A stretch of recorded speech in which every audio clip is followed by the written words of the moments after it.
গত 3 থেকে 4 মাস আগে তো তার পিসিবিটি চেঞ্জ করছিল, পিসিবিটি ফল্ট হয়ে যাওয়ার কারণে। তো পিসিবিটির প্রবলেম, 3টা প্রবলেম সমস্যা নিয়ে আমার কাছে বলে দিয়ে পাঠাইছে ভাইজান।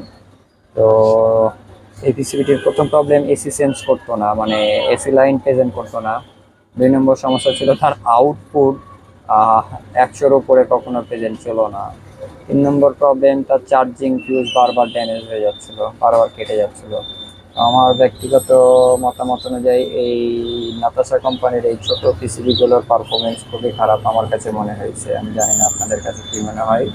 এই পিসিবিগুলো ট্রান্সফরমারগুলোকে খুব অল্প সময়ের মধ্যে ড্যামেজ করে দেয়। আহ, আমি আমি আন্তরিকভাবে আবারও বলছি দুঃখিত, যেহেতু আমি কাজটি করতে অসংখ্য পরিমাণ সময় আমার ব্যয় হয়ে গেছে, আমি এই ভিডিওটা করতে পারিনি অ্যাকচুয়ালি। তো যেহেতু আমার কাছে কাজটি খুব মানে বেশি